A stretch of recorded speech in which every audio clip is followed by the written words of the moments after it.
विज्ञान 2 चा अनुवांशिकता उत्क्रांती या धड्याबद्दल शिकवत होतो. अगोदरच्या आपण लेक्चर मध्ये काय बघितलं होतं, आपण स्टार्ट केलं होतं उत्क्रांतीचे पुरावे. तर 2 उत्क्रांतीचे पुरावे आपण शिकलो होतो. कोणते 2 शिकलो होतो? बाह्यरूपीय पुरावे आणि शरीरशास्त्रीय पुरावे याबद्दल शिकलो होतो. आता उत्क्रांतीचा तिसरा पुरावा कोणता? तर तिसरा पुरावा आहे अवशेषांगे. तिसरा पुरावा कोणता आहे? अवशेषांगे.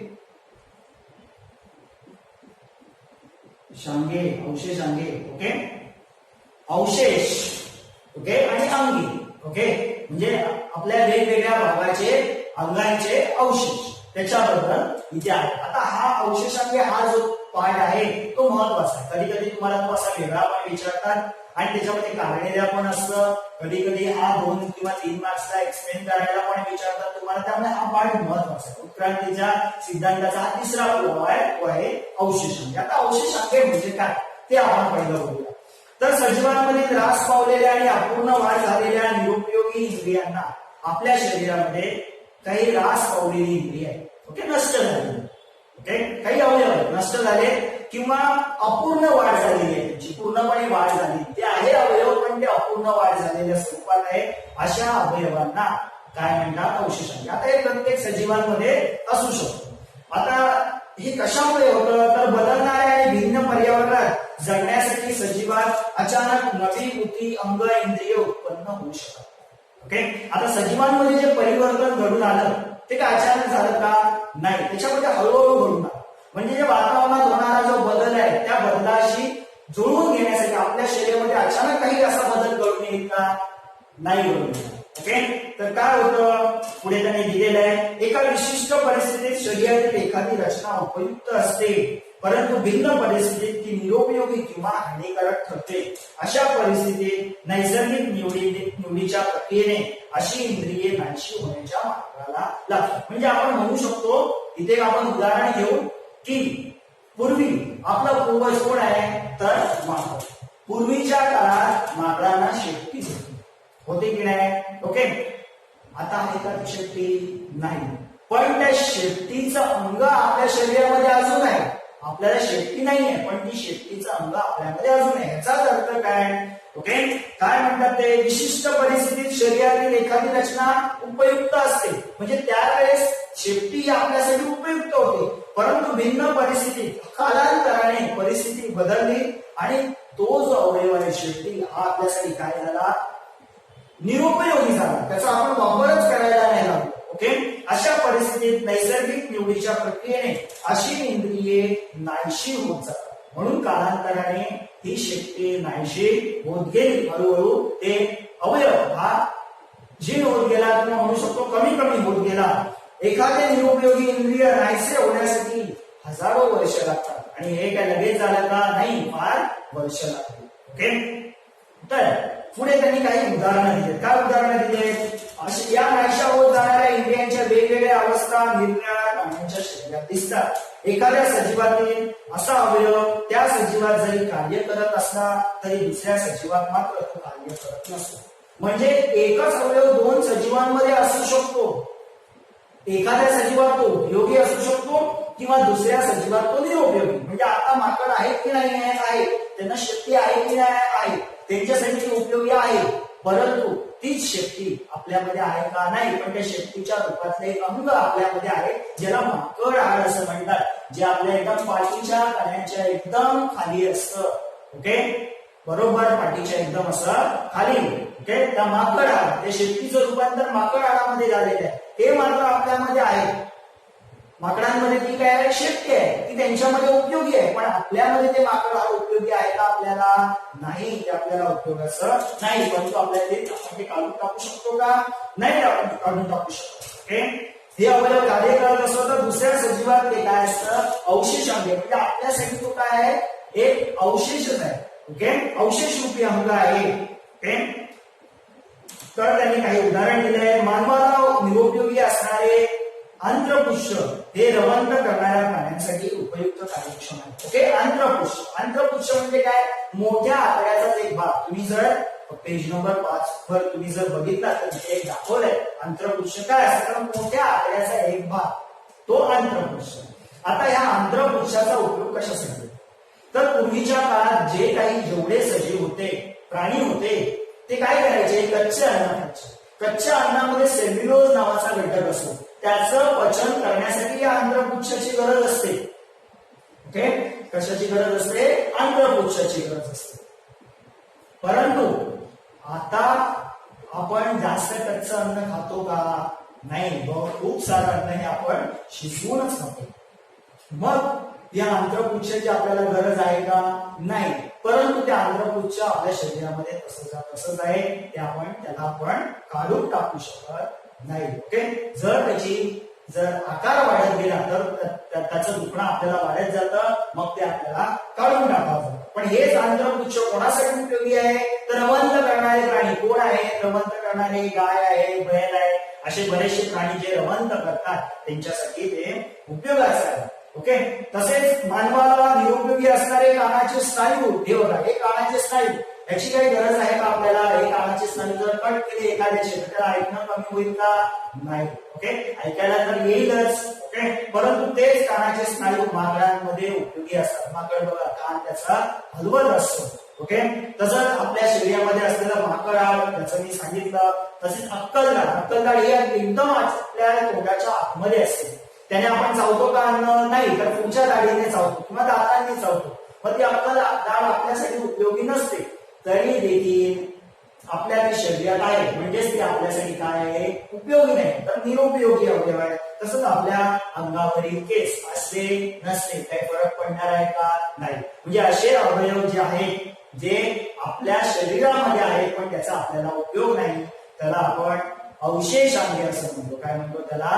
अवशेष अंगे. ओके, परीक्षेत तुम्हाला अवशेष अंगाचे उदाहरण पण विचारू शकतात. 1 मार्क्सला 2 उदाहरणं विचारू शकतो. ओके, तर अवशेष अंगे हा फार महत्वाचा भाग आहे. पुढचा जो पुरावा आहे तो आहे पुराजीव विषयक पुरावे, त्याला म्हणतात जीवाश्म. काय म्हणतात? चौथा जो पुरावा आहे तो आहे जीवाश्म. ओके, त्याला काय म्हणतात? पुराजीव विषयक पुरावे असं म्हणतात. आता जीवाश्म म्हणजे काय? जीव म्हणजे सजीव, अश्म.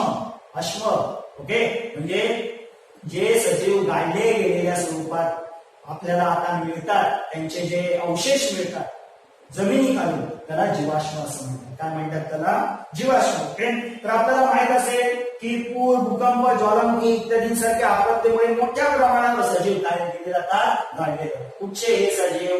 तर जंगलामध्ये राहणारे वगैरे आहेत ते, आणि यांच्या जीवांचे अवशेष व ठसे जमिनीखाली सुरक्षित राहतात. जमिनीखाली काय राहतात? सुरक्षित राहतात. हे तुम्हाला पेज नंबर 5 वर दिसत असेल. बघा, ते अवशेषांना दिसत आहेत प्राण्यांची वगैरे. आता डायनॉसॉर होते हे आपल्याला कसं माहित पडलं?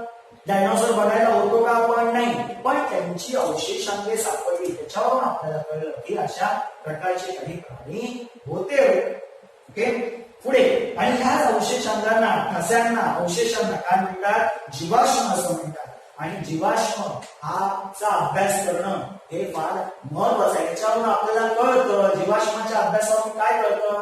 तर एखादा सजीव ह्या पृथ्वी तलावर किती वर्षापूर्वी अस्तित्वात होता हे आपण या जीवाश्माच्या अभ्यासावरून कळू शकतात. की त्या पृथ्वी तलावर त्याची उत्पत्ती केव्हा झाली होती हे या जीवाश्माच्या अभ्यासावरून कळतं. तर याच्यामध्ये या जीवाश्मांचा अभ्यास कसा केला जातो? या जीवाश्मांचं वय कसं शोधलं जातं? तर ते शोधलं जातं एक कार्बनी वयमापन ही एक पद्धत आहे. कार्बनी वयमापन. ओके, तर ही कार्बनी वयमापन ही जी पद्धत शोधून काढली, कोणी शोधून काढली होती? विलार्ड बिबे या शास्त्रज्ञांनी एखाद्या अवशेषांचं वयमान आपण किती आहे हे सांगू शकतो. हे काय करू शकतो? सांगू शकतो. तर ती एक पद्धत आहे, त्याला म्हणतात कार्बनी वयमापन. परीक्षेला तुम्हाला कार्बनी वयमापन हे 2 मार्क्सला येऊ शकतं. काय आहे? तर आपण आपल्या शरीरामध्ये कार्बन असतं. आपल्या शरीरामध्ये काय असतं? कार्बन. ओके, ते कार्बन 2 स्वरूपात असतं. वातावरणात कार्बन असतं, तेच आपल्या शरीरामध्ये कार्बन असतं. तर वातावरणात कार्बन 2 स्वरूपात असतं. एक असतं या स्वरूपात आणि दुसरं असतं या स्वरूपात. आता ही कार्बनची 2 समस्थानिक आहेत. कार्बनची 2 काय आहेत? समस्थानिक. समस्थानिक म्हणजे काय? अणुअंक समान परंतु अणुअंक समानांक वेगळे. ओके, आता हे जास्त प्रमाणात वातावरणात असलेलं कार्बन. हे फार कमी प्रमाणात असतं. म्हणजे आपण म्हणू शकतो हे 100 असेल तर हा फक्त एकच असतो असं आपण म्हणू शकतो. एवढ्या कमी प्रमाणात असतं. म्हणजे वातावरणात घटक आहेत तेच घटक आपल्या शरीरामध्ये असतात. हा कार्बन जरा स्थिर आहे पण हा कार्बन अस्थिर आहे. काय आहे? कार्बन अस्थिर आहे. ओके, तो जास्त वेळ या प्रकारात राहू शकत नाही. आता सजीव जोपर्यंत जिवंत असतो तोपर्यंत तो कार्बन घेत असतो. कसा घेत असतो? तर कार्बन डायऑक्साईड घेतोय, ओके, हवा घेतोय, म्हणजे त्याच्यामध्ये तो कार्बन जातो. तर हे दोन्ही कार्बन जातात. Carbon 12, carbon 14. जोपर्यंत जिवंत आहे तोपर्यंत ते जाणार. ओके, जेव्हा प्राणी आणि वनस्पती मृत पावतात, जर प्राणी आणि वनस्पती मेल्या तेव्हा त्यांच्या कार्बनचे गिळण थांबते. मग ते कार्बन घेतील का आतमध्ये? नाही. तर त्या क्षणापासून त्यांच्या शरीरातील हा कार्बन तर तसाच राहतो, परंतु हा कार्बन आहे त्याचा ऱ्हास होत जातो. ते कार्बन काय होत जातं? कमी होत जातं. म्हणजे तो प्राणी जिवंत असताना जेवढा त्याने हा कार्बन घेतला असेल तो मेल्यानंतर या कार्बनचं प्रमाण कमी होत जातं. म्हणजे ह्या कार्बनचं प्रमाण तेच राहतं. ओके, आणि C12 हा किरणोत्सर्गी नसल्यामुळे, C12 हा काय नाहीये? किरणोत्सर्गी नाही, हा किरणोत्सर्गी आहे. ओके, नसल्यामुळे मृत वनस्पती आणि प्राणी यांच्यातील C14 आणि C12 यांचे गुणोत्तर स्थिर न राहता सतत बदलत. म्हणजे काय? तर हा आपण असं म्हणालो की हा पहिला काय होता? 100. हा किती होता? तर 1 होता जिवंत असताना. मेल्यानंतर काय होतं? तर हे तसंच राहतं. म्हणजे याचं गुणोत्तर काय होतं? 100 गुणोत्तर काय होतं? 100/100 किंवा 100/1 असं गुणोत्तर होतं. पण ह्याचं प्रमाण एखादा वनस्पती प्राणी मेल्यानंतर ह्याचं प्रमाण कमी होत जातं. म्हणजे ह्या दोघांच्या गुणोत्तरामध्ये काय होत जातो? फरक होत जातो, बदलत जातो. आणि C14 आणि C12 अशी गुणोत्तर काढून कालमापन करता येते. आणि ह्यांचं हे गुणोत्तर काढून आता ह्या गुणोत्तराचं कंपॅरिझन कोणाबरोबर करतात? तुलना कोणाबरोबर करतात? तर आता असलेल्या म्हणजे एखादा आपल्याला जीवाश्म सापडलं, ओके, त्याच्यामध्ये ते चेक करतात की याचं गुणोत्तर काय? C12 C14. आणि आताच्या वातावरणात C12 आणि C14 जे गुणोत्तर आहे त्याची तुलना केली जाते आणि त्यानुसार एखाद्या जीवाश्माचं वयोमान शोधलं जातं. ते म्हणजे प्राण्यांचं असो, वनस्पतींचं असो किंवा एखादं हस्तलिखित लिहिलं गेलेलं असो, काही असो, ओके, तर त्याचं वयोमान म्हणजे हे किती जुनं आहे हे शोधलं जातं. ओके, आता हे कार्बनचं काहीतरी एक वयोमान असतं. त्यावेळी तुम्ही जर भविष्यात पुढे जर याच्याबद्दल अजून शिकला तर त्याच्याबद्दल तुम्हाला अधिक माहिती मिळेल. फक्त इथे लक्षात ठेवा की हा जो कार्बन आहे तो किरणोत्सर्गी आहे, तो हळूहळू काय होत जातो? कमी होत जातो. आणि ह्याचं गुणोत्तर एखादं जीवाश्म मिळालं त्याच्यामध्ये याचं गुणोत्तर बघितलं जातं आणि त्याचं कंपॅरिझन कोणाबरोबर केलं जातं? आता असलेल्या वातावरणातील कार्बन बरोबर केलं जातं. त्यानुसार त्याचं वयोमान ठरवलं जातं. ओके, तर याचा उपयोग पुरातन अवशेषशास्त्र आणि मानव वंशशास्त्रामध्ये मानवी अवशेष अथवा जीवाश्म व हस्तलिखिते यांचा काळ ठरवण्यासाठी होतो. म्हणजे एखादा जीवाश्म किती जुना आहे, ओके, एखादी हस्तलिखिते आहेत किंवा माणसाचे अवशेष किती जुने आहेत हे चेक करण्यासाठी या पद्धतीचा कार्बनी वयोमापन या पद्धतीचा उपयोग केला जातो. ओके, पुढे काय दिलंय? आणि यानुसार या कार्बनी पद्धतीने जेव्हा हे वयोमापन शोधलं गेलं किंवा या जीवाश्मांच्या अभ्यासावरून आपल्याला काय मिळालं? तर अपृष्ठवंशीय प्राण्यांपासूनच हळूहळू पृष्ठवंशीय प्राणी निर्माण झाले. अपृष्ठवंशीय म्हणजे त्यांना पाठीचा कणा नसतो. आपल्याला बॅकबोन आहे, मागे एक लांब पाठीचा कणा आहे, त्याला पृष्ठवंशीय म्हणतात. ओके, अपृष्ठवंशीय म्हणजे त्यांना तो पाठीचा कणा नसतो. म्हणजे ह्या जीवाश्म अभ्यासावरून असं कळालं की जीवाश्म कुठे मिळतात? तर पृथ्वीच्या आतमध्ये. ओके, तर त्याच्यासाठी जमीन खोदावी लागते. तर जे एकदम खालच्या थरामध्ये मिळाले असतील ते पहिले अस्तित्वात आले असतील, जरा वरच्या थरामध्ये मिळाले असतील ते नंतर अस्तित्वात आले असतील. तर त्याचं एक डायग्राम दिलेला आहे, त्यांनी ते चित्र दिलेलं आहे पेज नंबर 6. बघा, एकदम खाली अपृष्ठवंशीय प्राणी, नंतर पुढे मत्स्य, उभयचर, सरीसृप प्राणी निर्माण झाले असतील असं म्हणतात. ओके, त्याच्यानंतर पक्षी आणि सस्तन प्राणी निर्माण झाले असतील असं. म्हणजे सगळ्यात पहिले अपृष्ठवंशीय प्राणी निर्माण झाले असतील आणि त्यांच्यामध्ये बदल घडून येऊन आपल्यासारखे किंवा इतर काही पृष्ठवंशीय प्राणी निर्माण झाले असतील. सगळ्यात पहिले कोणते? अपृष्ठवंशीय. ओके, आणि त्यांच्यामध्ये बदल घडून काय निर्माण झाले असतील? पृष्ठवंशीय प्राणी निर्माण झाले असतील. आता पुढचा जो टप्पा आहे पाचवा जो आहे तो आहे जोडणारे दुवे. हा पण महत्वाचा आहे. हा पण तुम्हाला एक वेगळा प्रश्न विचारतात. तुम्हाला 2 मार्क्सला 3 मार्क्सला काढणे त्याला पण विचारतात. ओके, हे आपण उत्क्रांतीचे पुरावे शिकतो. 5वा आहे जोडणारे दुवे. जोडणारे दुवे म्हणजे काय, तर याच्यामध्ये साधं सिंपल आहे. याच्यामध्ये आपण असं म्हणू शकतो एक ए आहे, एक बी आहे, एक सी आहे. तर हा एक वेगळी प्रजाती आहे प्राण्यांची, सजीवांची, किंवा ही एक वेगळी प्रजाती आहे. ह्याचे एक वेगळे गुणधर्म आहेत, ह्याचे एक वेगळे गुणधर्म. परंतु हा जो बी जो आहे, जो सजीव आहे किंवा प्रजाती आहे, त्याच्यामध्ये याचे पण गुणधर्म असतात. म्हणजे ए चे पण याच्यामध्ये गुणधर्म आहेत आणि सी चे पण याच्यामध्ये गुणधर्म आहेत. म्हणजे दोघांचे गुणधर्म याच्यामध्ये आहेत. ओके, म्हणून हा काय झाला, ह्या 2 प्रजातींना जोडणारा दुवा काय झाला.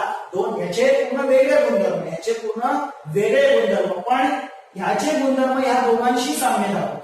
याच्याशी पण साम्य दाखवतात, सगळेच नाही, थोडेफार गुणधर्म याच्याशी पण साम्य दाखवतात, थोडेफार याच्याशी पण. म्हणजे हा काय झाला, या दोघांना जोडणारा दुवा झाला. ओके, तर काय त्यांनी अशी काही उदाहरणे दिली.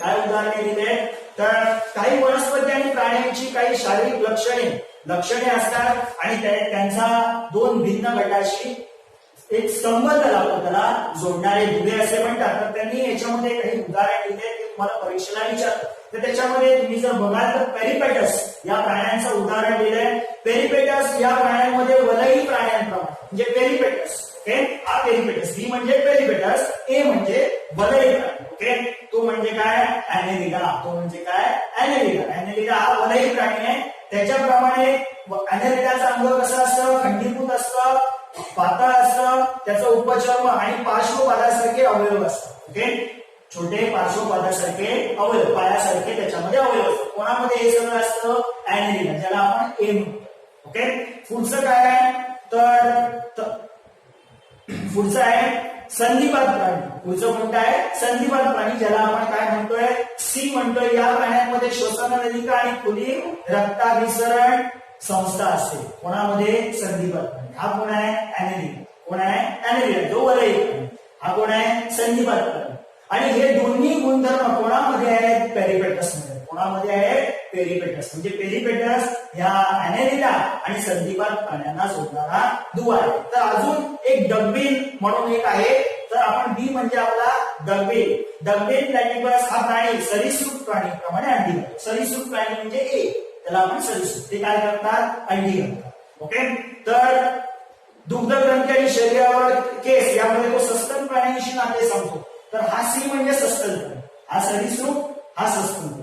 ओके, आणि हा कोण आहे आपला, डगबिल प्लॅटिपस. म्हणजे तो ह्याच्याप्रमाणे पण गुणधर्म दाखवतोय आणि सस्तन प्राण्यांप्रमाणे पण ह्याच्यामध्ये दुग्धग्रंथी आणि शरीरावर केस असतात. म्हणजे हा जो आहे डगबिल प्लॅटिपस, तो ह्या दोघांना जोडणारा काय आहे, दुवा. कोणाला जोडणारा दुवा आहे, तर सरीसृप प्राणी आणि सस्तन प्राणी. ओके, तसेच लंगफिश हा जरी मत्स्य असला, फिश हा जरी मासा असला तरी तो फुफ्फुसाद्वारे श्वसन करतो. कशाने, मासे नॉर्मली कशाने श्वसन करतात, कल्याणद्वारे. लंगफिश कशाने श्वसन करतो, फुफ्फुसाद्वारे. या उदाहरणावरून सस्तन प्राणी हे सरीसृप प्राण्यांपासून निर्माण झाले, तर उभयचर हे माशांपासून निर्माण झाले, उत्क्रांत झाले, असं आपल्याला याच्यावरून कळतं. ओके, तर हा जोडणारे दुवे हा फार महत्वाचा आहे. त्याच्यामध्ये जास्त करून पेरिपेटसचं विचारलं जातं. ओके, तर इथे हे 5 त्याचे आहेत भाग. ते आपले उत्क्रांतीचे सिद्धांत सांगणारे ते 5 सांगतात. 6वा आहे तो आपण पुढच्या वेळेस बघूया. ओके, ठीक आहे. तर ते 5 हे भाग उत्क्रांतीचे पुरावे सांगणारे संपत आहेत.